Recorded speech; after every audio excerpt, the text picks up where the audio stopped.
Hello friends, welcome back to the channel UVO Bio, chapter Biotechnology, Principles and Processes, lecture 4. For today's lecture, we are going to discuss cloning vectors in detail. इससे पहले बच्चों हम लोग ये video start करें, I would recommend lecture 3 का video दोबारा देखो, ध्यान से देखो, because if you have not seen lecture 3 का video, you will find it difficult to understand this particular video. Let's quickly begin. So today we are going to talk about cloning vectors. Now students, the point is we must have seen this diagram in NCERT textbook.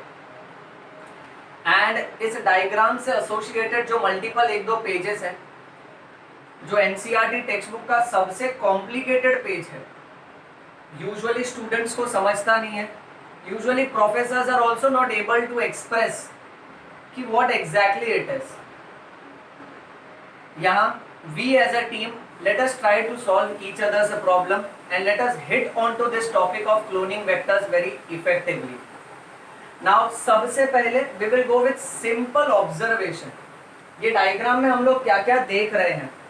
इस diagram में हम लोग देख रहे हैं, यहाँ लिखा है PHT1, then there is a PVU1, EcoR1, CLA1, Hind D3, BAM H1, SAL1, PVU2. अंदर की तरफ यहाँ लिखा है ORI, here it is mentioned ROP, and here we have at the center PBR322, AMP-R, TET-R. Right, ये सब हम लोग ऑब्जर्व कर सकते हैं. अब सबसे पहले जैसे बताऊं वैसे याद करते जाओ. सो पॉइंट नंबर 1, अब बायोटेक्नोलॉजी चैप्टर में एक बात समझ लो, वेक्टर्स का मतलब होता है कैरियर. वेक्टर का मतलब होता है कैरियर, और फॉरेन डीएनए को कैरी करने वाला जो कैरियर है उसको वेक्टर बोलेंगे. और इस चैप्टर में ये वेक्टर्स यूजुअली दो होते हैं, either it is a plasmid और it is bacteriophage. Remember, bacteriophage is not a bacteria. Bacteriophage is the virus that infects the bacteria. So इस चैप्टर में डायरेक्टली मन में बैठा लो वेक्टर्स यानी प्लाज्मिड एंड बैक्टीरियोफेज, क्योंकि फॉरेन डीएनए को, alien DNA को, मनचाहा डीएनए को कैरी करने के लिए जो डीएनए काम में आता है, that is usually a plasmid और a bacteriophage. For this particular discussion जहां जहां वेक्टर आए ना, वेक्टर के बदले बोलने का प्लाज्मिड. Moving on next. अब सबसे पहले बेसिक्स क्लियर कर लेते हैं.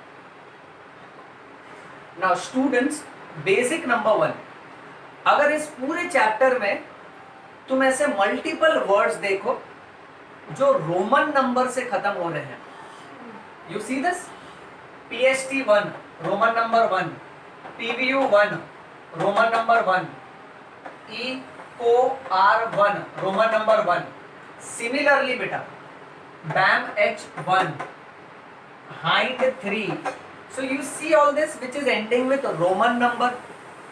So whichever words in this chapter are ending with Roman numbers, remember they all are what? They are restriction endonuclease enzyme. So जो वर्ड रोमन नंबर से खत्म होते हैं वो सारे वर्ड्स क्या है? वो रिस्ट्रिक्शन एंडोन्यूक्लियस एंजाइम का नाम है. And in this chapter restriction endonuclease क्या है? It is an enzyme which is used to cut the DNA. DNA को कट करने के काम आता है. तो हम लोग चलते हैं वापस से इस कॉम्प्लिकेटेड डायग्राम पे. अब इस डायग्राम में तू फिक्र मत कर ओके कौन सा नेमिंग क्या है, बट एटलीस्ट इतना समझ ले अब तक तूने क्या सीखा कि इसमें जहां जहां रोमन नंबर 1 आ रहा है, all those words ending with Roman number 1 वो रिस्ट्रिक्शन एंडोन्यूक्लियस एंजाइम का नाम है. और ये एंजाइम क्या करता है? इसको हम लोग biological scissor, okay, biological knife और बायोलॉजिकल स्कैल्पेल बोलते हैं, क्योंकि ये डीएनए को काटने के काम आता है. मूविंग ऑन, अब सबका फुल फॉर्म देख लेते हैं. रिस्ट्रिक्शन एंडोन्यूक्लियस एंजाइम का नोमेनक्लेचर हमारे लास्ट वीडियो में हमने बहुत डिटेल में डिस्कस किया था। ओके, उसका नोमेनक्लेचर कुछ ऐसा होता है कि पहला अल्फाबेट बैक्टीरिया के जीनस का नाम है, जैसे ई और R1 में ई स्टैंड्स फॉर एसेरिचिया। बाद में के दो अल्फाबेट बैक्टीरिया के स्पीशीज के नाम होते हैं, so CO stands for coli, then R stands for the strain of the bacteria, that is the type of the bacteria, and the Roman number indicates the order of the enzyme discovered from that particular bacteria. यानी एसेरिचिया coli के R वाले variety से ये पहला enzyme ढूंढा गया था। अब सबसे पहले इस सेक्शन में सिर्फ फुल फॉर्म याद करें। सो ई और R1 में ई और CO is Escherichia coli, bacteria का नाम है। इस बैक्टीरिया से मेरे को ये एंजाइम मिल रहा है और उस एंजाइम का नाम रखा है ई और R1। Next, CLAV1 stands for Caryophanon latum, Caryophanon latum. Hind 3 में H stands for Haemophilus, IN stands for influenza. BAM-H1, B stands for Bacillus, AM stands for amyloliquefaciens. SAL1, S stands for Streptomyces, AL stands for Albus. PVU, P stands for Proteus, VU stands for Vulgaris. PST, P stands for Providentia, ST stands for Stuarti. So students, सबसे पहले ये full form by heart कर लो। इस diagram में जहां जहां Roman number दिख रहा है, ये रोमन नंबर क्या है? ये रिस्ट्रिक्शन एंडोन्यूक्लियस एंजाइम का नाम है, और ये एंजाइम कौन से बैक्टीरिया से मिल रहा है उसका फुल फॉर्म। कोई भी रैंडमली स्टार्ट करो, जैसे पीएसटी क्या सीखे थे? प्रोविडेंशिया स्टोर्टाई, माइक्रो ऑर्गेनिज्म का नाम है। यूजुअली बैक्टीरियाज होते हैं जिनसे हमको ये एंजाइम मिलता है, और ये एंजाइम करता क्या है? डीएनए को काटने के काम आता है। अब दोनों आइडियाज कंबाइन करो, यानी प्रोविडेंशिया स्टोर्टाई नाम के माइक्रो ऑर्गेनिज्म से मैंने एक ऐसा एंजाइम बनाया है जो इस पूरे डीएनए को इस सेगमेंट पे काट सकता है। नेक्स्ट, जैसे BAM-H1, सो बैसिलस अमाइलोलिक्विफेशियंस नाम के माइक्रो ऑर्गेनिज्म से मैंने BAM-H1 नाम का एंजाइम बनाया है जो ये पूरे सर्कुलर डीएनए को इस ऑरेंज वाले टुकड़े पे काट सकता है, यानी ये पूरा टुकड़ा अलग कर देगा। कौन सा enzyme? BAM-H1। Next, let's say ECOR1, that is Escherichia coli 1। Escherichia coli bacteria से मैंने एंजाइम बनाया जिसका नाम रखा ECOR1, और वो एंजाइम अगर इस सर्कुलर डीएनए पे छोड़ दिया ना, तो वो एंजाइम इस सर्कुलर डीएनए का ऊपर वाले टुकड़े को काट सकता है। Let's just come back 2 points over here. जो वर्ड रोमन नंबर से खत्म हो रहा है वो है रिस्ट्रिक्शन एंडोन्यूक्लियस एंजाइम है वो, और ये रिस्ट्रिक्शन एंडोन्यूक्लियस एंजाइम का काम क्या है? ये डीएनए को कट करेगा। फुल फॉर्म एक बार क्विकली रिवाइज करो। ECOR1 is Escherichia coli, Caryophanon latum, Haemophilus influenza, Bacillus ameyloliquefaciens, Streptomyces albus, Proteus vulgaris, and Providentia storti. Moving on, next, basic number 2. इस पूरे चैप्टर में अगर कोई भी ऐसा अल्फाबेट या वर्ड देखो जो स्मॉल p से चालू हो रहा है,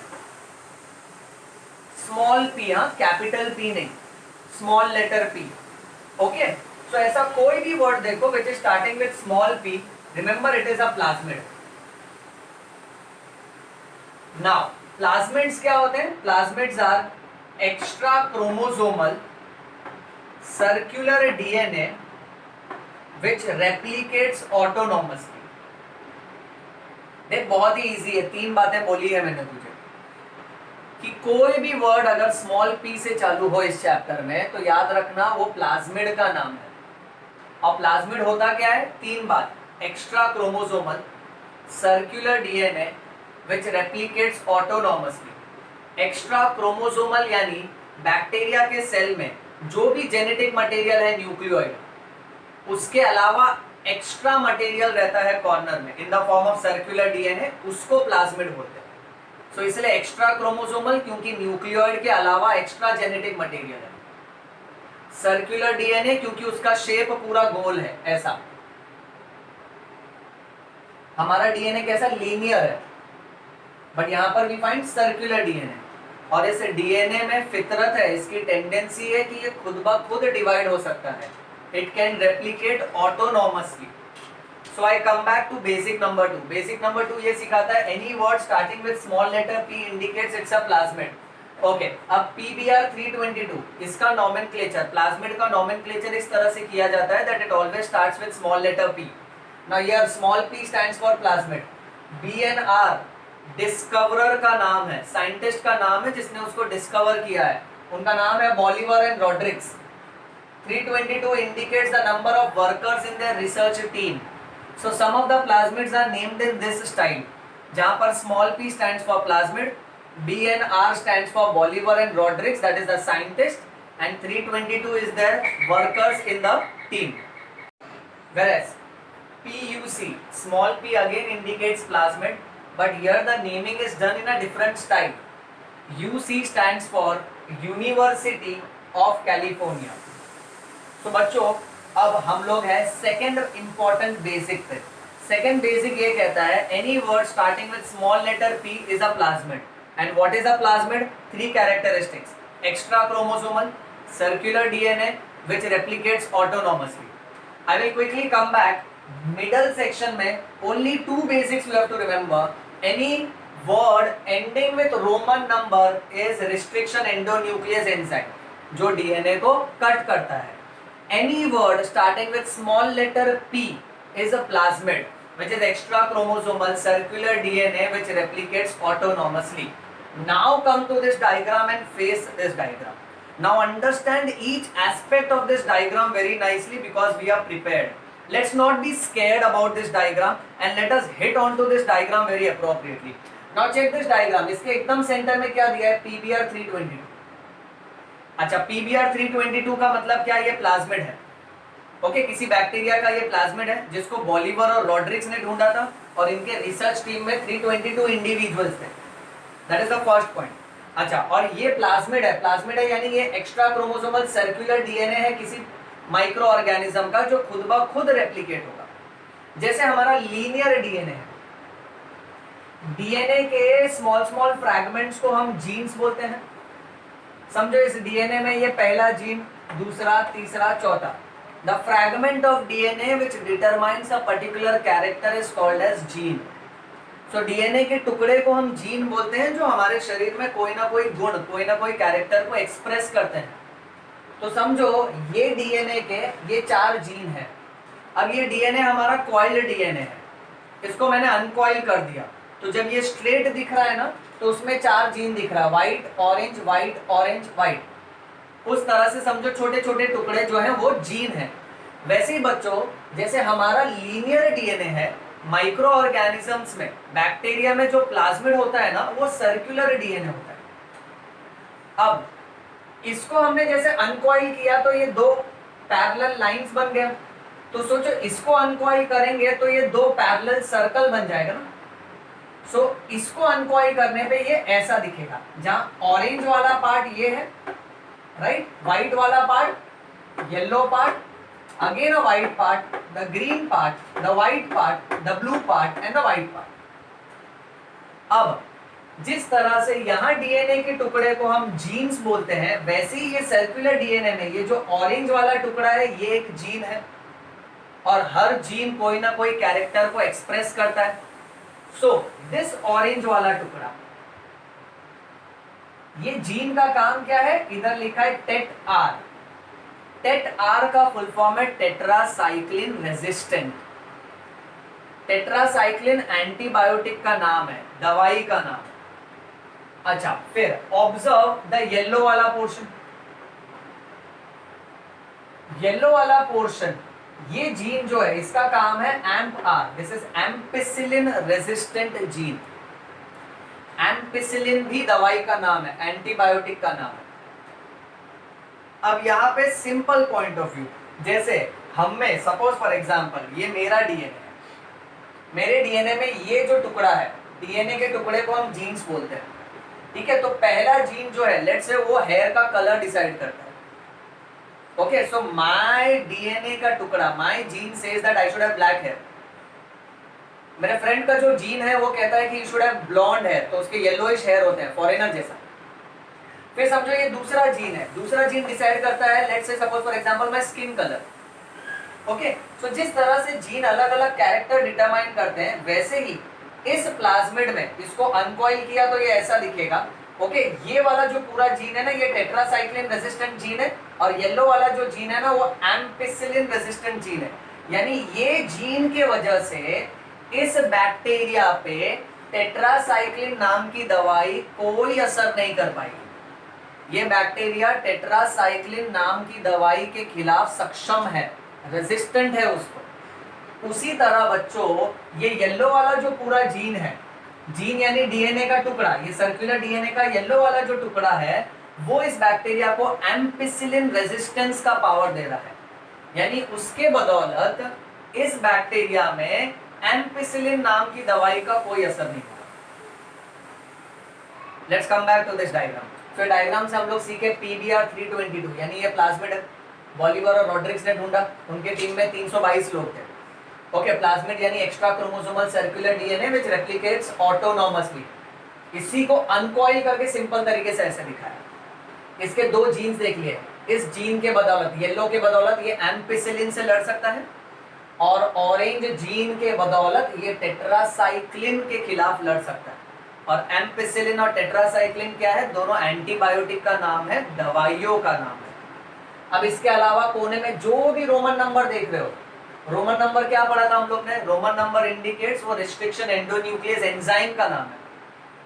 अब इसका मीनिंग कैसे निकलता है? इसका मीनिंग ये है कि जैसे यहाँ लिखा है BAMH1, अब BAMH1 का फुल फॉर्म क्या था? बैसिलस अमाइलो लिक्विफेशंस, यानी एक बैक्टीरिया है, एक बैक्टीरिया है जिसका नाम है बैसिलस अमाइलो लिक्विफेशंस।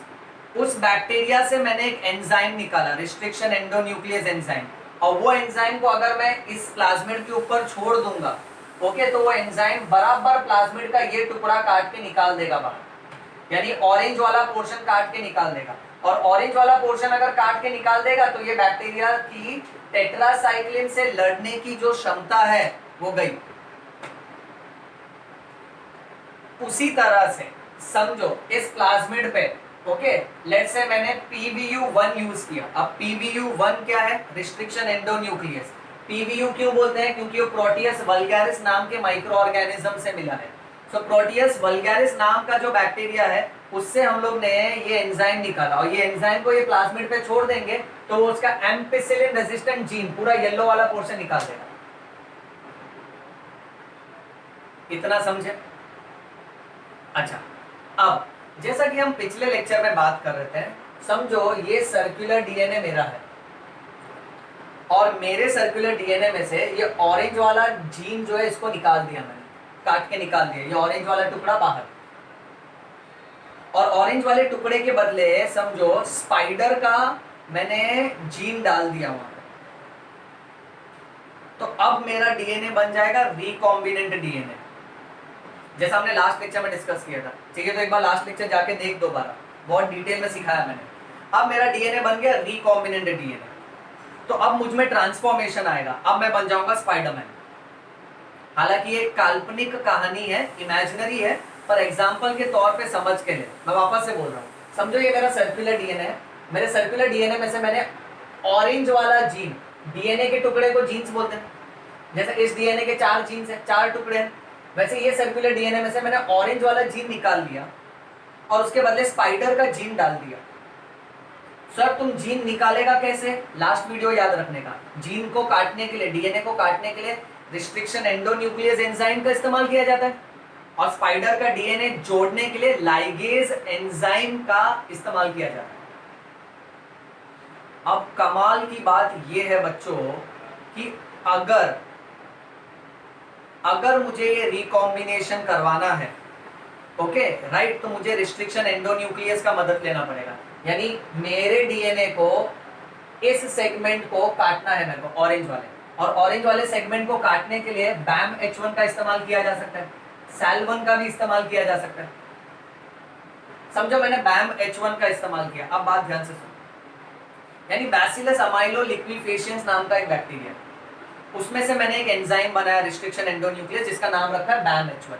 अब बैम H1 की मदद से अगर बैम H1 एंजाइम मैंने इस डीएनए पे, सर्कुलर डीएनए पे छोड़ दिया, इस प्लाज्मिड पे छोड़ दिया, ओके, तो इसका इतना टुकड़ा वो काट के निकाल देगा बाहर।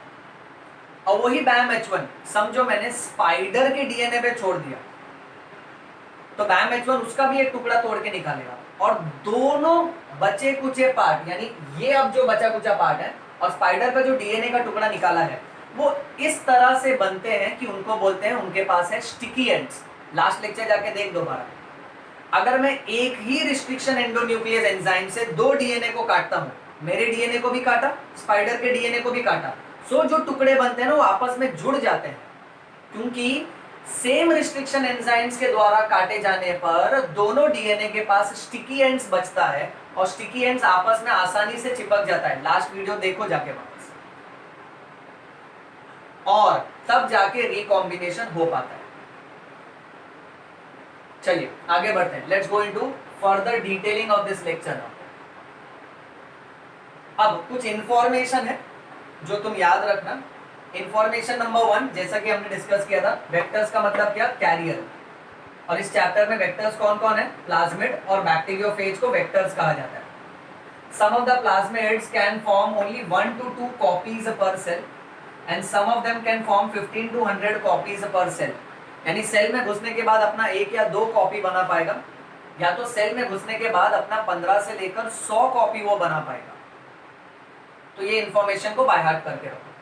Next, ORI stands for origin of replication, that is ORI. ROP, coming over here, ORI was origin of replication. ROP एक ऐसा जीन है, जीन क्यों बोला, क्योंकि ये सर्कुलर डीएनए का टुकड़ा है ना, ओके, एक ऐसा जीन है which codes for proteins involved in replication of the plasmid। यानी वो प्लाज्मिड के रेप्लिकेशन के लिए जो प्रोटीन चाहिए ना वो बना के देता है। एनीवे ये एग्जाम में नहीं पूछेंगे, फुल फॉर्म याद रख लेना।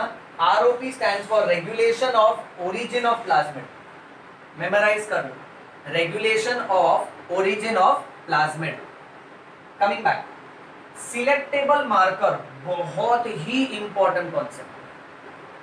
सिलेक्टेबल मार्कर क्या होता है? So selectable marker is antibiotic resistant gene which is helping me to distinguish between transformants and non-transformants. Transformants are also called as recombinants. Non-transformants are also called as non-recombinants. अब इस topic को थोड़ा detail में समझते हैं। पहली बात तो ये बच्चों यहाँ पर याद कर लो कि transformants are also called as recombinants and non transformants are also called as non recombinants. समझो ये सर्कुलर डीएनए मेरा है, समझो, ओके, उसका ये ऑरेंज वाला टुकड़ा काट के निकालना है, और उस ऑरेंज वाले टुकड़े के बदले स्पाइडर का डीएनए डालना है ताकि मैं स्पाइडरमैन बन जाऊं। अगर वो स्पाइडर का डीएनए बराबर इधर आके फिट हो गया, तब मैं ये पूरे के पूरे सेटअप को बोलूंगा कि ये बन गया अब ट्रांसफॉर्मेंट, ये बन गया है रिकॉम्बिनेंट, यानी इसमें चेंजेस आए हैं, इसमें रिकॉम्बिनेशन हुआ है। पर समझो ये टुकड़ा मैंने तोड़ा और स्पाइडर वाला डीएनए इसमें ऐड नहीं हो पाया बराबर से, तब मैं उसको बोलूंगा कि these are non transformants, non recombinants, यानी मनचाहा डीएनए, मनचाहा जीन ऐड नहीं हो पाया।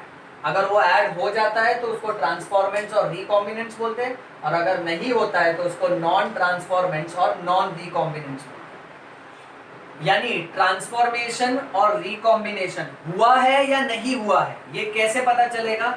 ये हमको सिलेक्टेबल मार्कर के थ्रू पता चलेगा। सिलेक्टेबल मार्कर यूजुअली होता क्या है? They are antibiotic resistant gene. अब नॉर्मली कौन से एंटीबायोटिक्स का नाम दिया है टेक्स्ट बुक में? Antibiotics like ampicillin, tetracycline, chloramphenicol and kanamycin. सुनो ध्यान से, यानी एम्पिसिलिन, टेट्रासाइक्लिन, क्लोरएम्फेनिकॉल, कैनामाइसिन, ये 4 दवाइयों का नाम है जो बैक्टीरियाज को मार देती है। ओके, और कुछ कुछ बैक्टीरियाज के पास इन दवाइयों से लड़ने के जीन्स होते हैं। जैसे हमने यहाँ पर देखा, इतना जो टुकड़ा है डीएनए का, ये जो जीन है वो बैक्टीरिया को टेट्रासाइक्लिन से लड़ने की रेजिस्टेंस दे रहा है, टेट्रासाइक्लिन से लड़ने की पावर दे रहा है। ये येलो वाला जो जीन है बैक्टीरिया को एम्पिसिलिन से लड़ने की पावर दे रहा है। So that is ampicillin resistant gene, this is tetracycline resistant gene. Okay, अब अपना मनचाहा डीएनए, अपना वांटेड डीएनए का टुकड़ा बराबर इस पार्ट पे आके फिट हुआ है या नहीं हुआ है, ये हमको पता चलेगा किसकी मदद से? एंटीबायोटिक रेजिस्टेंट जीन की मदद से। और इस एंटीबायोटिक रेजिस्टेंट जीन को बोलते हैं selectable marker. Moving on, normal E. coli does not carry resistance against any of these antibiotics. ये इंफॉर्मेशन याद रखो। Normal E. coli बैक्टीरिया जो होता है उसके पास इनमें से कोई भी दवाइयों से लड़ने की क्षमता नहीं है, क्योंकि उसके पास कोई भी एंटीबायोटिक का रेजिस्टेंट जीन नहीं है। इसलिए यूजुअली एक्सपेरिमेंट करने के दौरान, ये पूरा एक्सपेरिमेंट क्या है? ये एक्सपेरिमेंट बहुत सिंपल सा है कि कोई भी एक डीएनए लो, उसका टुकड़ा काट के निकालो और जो मनचाहा डीएनए उसका टुकड़ा लाके इसमें जोड़ दो। जैसे कि मैं लास्ट वीडियो से कहते आ रहा हूं, समझो ये मेरा डीएनए है, एक टुकड़ा तोड़ के निकाला, स्पाइडर का डीएनए डाला, मैं स्पाइडरमैन हो गया। पर वो स्पाइडर का टुकड़ा बराबर, वो डीएनए का टुकड़ा बराबर उस जगह पे बैठा है या नहीं बैठा है, ये हमको कैसे पता चलेगा? ये हमको पता चलेगा एंटीबायोटिक रेजिस्टेंट जीन की मदद से। इसीलिए एंटीबायोटिक रेजिस्टेंट जीन को हम बोलते हैं सिलेक्टेबल मार्कर। कैसे? और डिटेल में लुक ओवर हियर। अब इसमें बात ऐसी है कि समझो पूरे डीएनए में से, सर्कुलर डीएनए में से, यानी प्लाज्मिड का ये जो पूरा स्ट्रक्चर है, मैंने BAMH1 नाम का रिस्ट्रिक्शन एंडोन्यूक्लियस एंजाइम इस पे डाला, तो जाहिर सी बात है BAMH1 क्या करेगा? ये पूरे इसमें ना ही ये टुकड़ा निकालेगा, ना ही ये टुकड़ा, ये टुकड़ा, ये टुकड़ा। BAMH1 एकदम स्पेसिफिक है, क्योंकि हर रिस्ट्रिक्शन एंडोन्यूक्लियस एंजाइम स्पेसिफिक होता है। वो इस प्लाज्मिड पे आके इसके कोडिंग को पढ़ के सिर्फ यही वाला सीक्वेंस बाहर निकालेगा। अब इसी BAMH1 से समझो मैं है ना स्पाइडर का डीएनए का टुकड़ा तोड़ के निकालता हूं, वो भी कौन सा वाला जीन? जो वेब बना के देता है। फिर वो वाला जीन अगर मैंने इधर ऐड कर दिया तो मेरे बॉडी में भी वेब प्रोड्यूस करने की एबिलिटी होगी। Even I will start releasing web and I will become Spiderman. But यहां बात ऐसी है कि वो स्पाइडर का जीन बराबर इस एरिया पर आकर बैठा है कि नहीं बैठा है, वो हमको पता कैसे चलेगा? यानी ट्रांसफॉर्मेशन हुआ कि नहीं हुआ। ट्रांसफॉर्मेशन कोई रिकॉम्बिनेशन बोलो, यानी रिकॉम्बिनेशन हुआ कि नहीं हुआ, ये हमको पता कैसे चलेगा? सो ये हमको तब पता चलेगा जब एंटीबायोटिक रेजिस्टेंट जीन यहां से निकलेगा। अब इसको ध्यान से समझो, एक ही रिस्ट्रिक्शन एंडोन्यूक्लियस एंजाइम से, BAMH1 से अगर मैं इसको तोड़ता हूं और उसी BAMH1 से मैं फॉरेन डीएनए को तोड़ता हूं,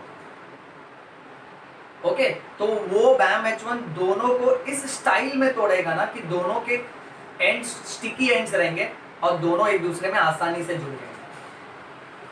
लेट्स टेक अनदर एग्जांपल। समझो ये जो पूरा डीएनए है, इसका ये टुकड़ा तोड़ के निकालना है मुझे। E. coli का ये प्लाज्मिड है, इसका ये टुकड़ा तोड़ के निकालना है मुझे। टेट्रासाइक्लिन रेजिस्टेंट वाला पूरा जीन तोड़ के निकालना है और उसके बदले मुझे ह्यूमन का जीन डालना है, which is insulin producing gene. अब मुझे कैसे पता चलेगा कि इंसुलिन प्रोड्यूसिंग जीन बराबर इधर आके अटैच हुआ है कि नहीं? वो तभी पता चलेगा जब ये वाला टेट्रासाइक्लिन रेजिस्टेंट वाला जीन निकला है कि नहीं। क्यों? क्योंकि BAMH1 जो है ना वो बहुत स्पेसिफिक है, वो हमेशा ये टेट्रासाइक्लिन रेजिस्टेंट जीन को निकालेगा और इंसुलिन रेजिस्टेंट जीन को निकालेगा और यहाँ ऐड करवा देगा। अब अगर वो insulin resistant, insulin producing gene अगर गया है, इसका ये मतलब है कि ये वाला जीन निकला है, क्योंकि ये जीन निकलेगा तभी नया जीन आके यहां बैठ पाएगा। Now listen to this very carefully बेटा।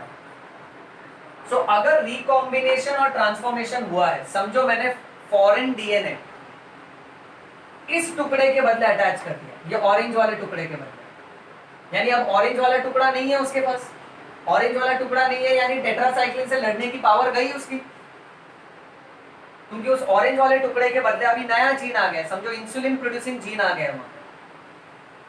तो अब ऐसा जो बैक्टीरिया है जिसमें नए कैरेक्टर आए, जो रिकॉम्बिनेंट है, जो अब ट्रांसफॉर्मेशन कर चुका है, ऐसे बैक्टीरिया को अगर मैं एम्पिसिलिन वाले मीडियम में ग्रो करूं, यानी एक पानी ले लूंगा जिसमें एम्पिसिलिन नाम की दवाई है, और समझो दूसरा मीडियम जिसमें टेट्रासाइक्लिन नाम की दवाई है, और मेरा foreign DNA tetracycline resistant gene के बदले जाकर बैठा है, तो अब मेरे पास एक ऐसा प्लाज्मिड होगा जिसका सब कुछ सेम रहेगा, इतना पार्ट पूरा सेम है, खाली ये टेट्रासाइक्लिन रेजिस्टेंट जीन के बदले उसके पास नया जीन आया है, लेट्स से which is insulin producing gene, but उसके पास एम्पिसिलिन रेजिस्टेंट जीन तो अभी भी है ना। तो इस नए रिकॉम्बिनेंट बैक्टीरिया को जब मैं एम्पिसिलिन वाले सॉल्यूशन में ग्रो करूंगा, तो एम्पिसिलिन से लड़ने वाला जीन है उसके पास, तो एम्पिसिलिन से वो लड़ेगा, यानी इस मीडियम में वो जिंदा रहेगा। और इंसुलिन वाला जीन मैंने कहां बैठाया, मैंने उसके टेट्रासाइक्लिन रेजिस्टेंट वाले जीन को निकाल के इंसुलिन वाला जीन बैठाया, यानी टेट्रासाइक्लिन वाला जीन गया इसका, यानी टेट्रासाइक्लिन से लड़ने की क्षमता गई। तो अब उसको जब मैं टेट्रासाइक्लिन वाली दवाई के मीडियम में ग्रो करूंगा तो बैक्टीरिया मर जाएगा।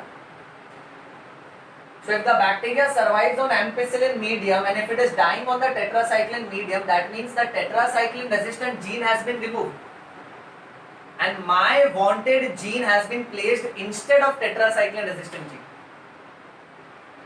Next, अगर बैक्टीरिया समझो एम्पिसिलिन में भी सर्वाइव कर गए और टेट्रासाइक्लिन मीडियम में भी सर्वाइव कर गए, तो इससे क्या समझ में आता है? इससे ये समझ में आता है कि इंसुलिन वाला जीन अटैच ही नहीं हुआ।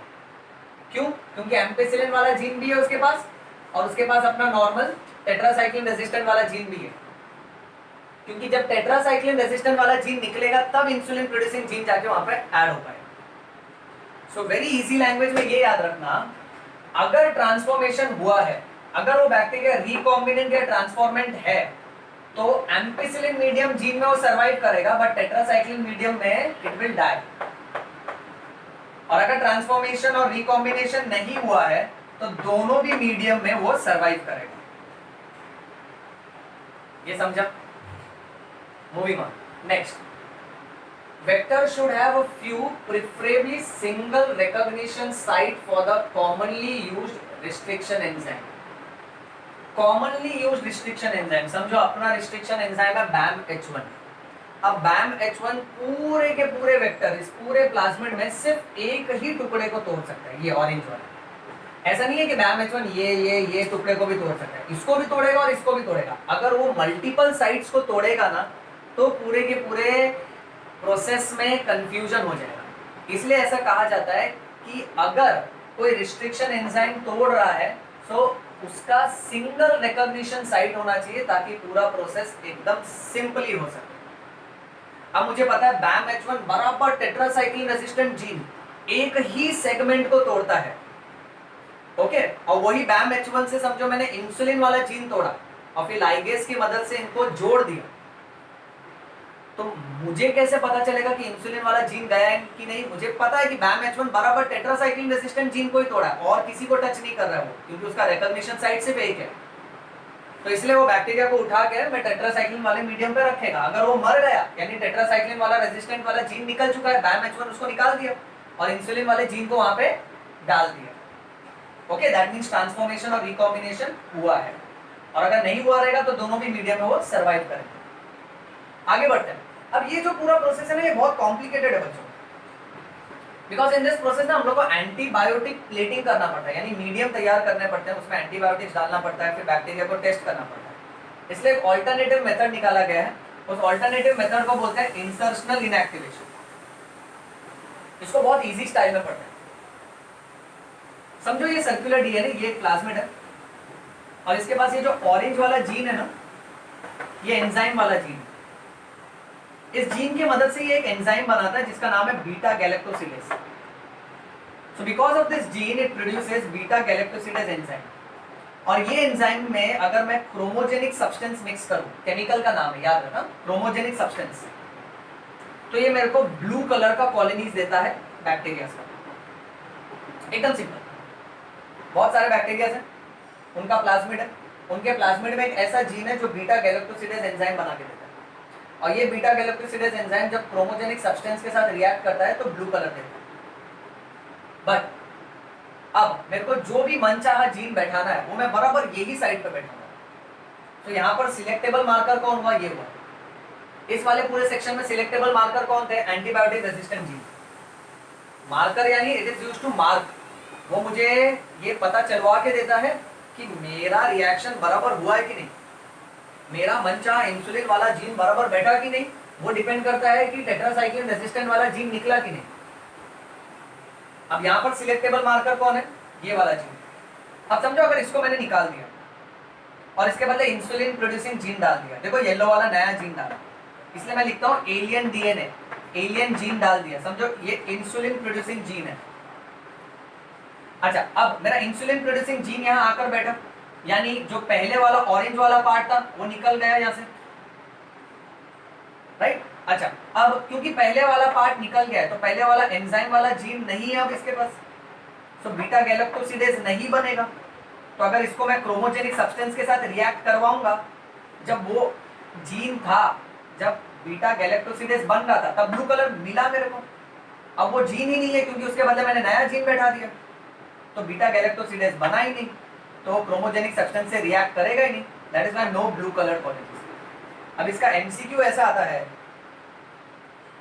कि अगर ट्रांसफॉर्मेशन या रिकॉम्बिनेशन, अगर ट्रांसफॉर्मेशन और रिकॉम्बिनेशन हुआ है तो मेरे को ब्लू कलर नहीं मिलेगा, और अगर ट्रांसफॉर्मेशन और रिकॉम्बिनेशन नहीं हुआ है तो मेरे को ब्लू कलर मिलेगा। एकदम इजी। ट्रांसफॉर्मेशन और रिकॉम्बिनेशन मतलब क्या, मेरे को बाहर का कोई ना कोई जीन डालना है, समझो इंसुलिन प्रोड्यूसिंग जीन डालना है, ठीक है। तो मैंने पूरा रिएक्शन किया और मैं ये इस उम्मीद में हूँ कि ट्रांसफॉर्मेशन मतलब मेरा रिएक्शन हुआ कि नहीं, मैंने जो जीन डालना था वो बराबर पहुंचा कि नहीं, तो वो कैसे पता चलेगा, ब्लू कलर में। अगर ट्रांसफॉर्मेशन और रिकॉम्बिनेशन नहीं हुआ है तो ब्लू कलर मिलेगा। क्यों, क्योंकि इंसुलिन प्रोड्यूसिंग जीन अगर नहीं गया है, पुराना जीन अपने जगह पर है, इंसुलिन वाला जीन गया नहीं, क्योंकि इंसुलिन वाला जीन भी उसी साइट पर जाएगा, तो पुराना वाला जीन निकला नहीं है, पुराना वाला जीन बीटा गैलेक्टोसिडेज बनाएगा जो क्रोमोजेनिक सब्सटेंस के साथ ब्लू कलर देगा। और अगर ट्रांसफॉर्मेशन और रिकॉम्बिनेशन हुआ है, यानी मेरा मनचाहा जीन बैठा वहां पे, यानी पहले वाला जो एंजाइम वाला जीन था, ऑरेंज वाला पार्ट, वो निकल गया वहां से, तो एंजाइम नहीं बन पाएगा, एंजाइम नहीं बन पाएगा तो क्रोमोजेनिक सब्सटेंस के साथ रिएक्शन नहीं होगा, तो ब्लू कलर नहीं होगा। So when I put a foreign DNA, when the foreign DNA is inserted, the beta galactosidase enzyme production gets inactivated. That is why this concept is called as insertional inactivation. So well, that's all with this lecture. Review this video once again. दोबारा इसको ध्यान से सुनो, एक एक segment को समझो और NCERT टेक्स्ट बुक रीड करो। Read bio, bleed bio, yo yo bio. Thank you so much.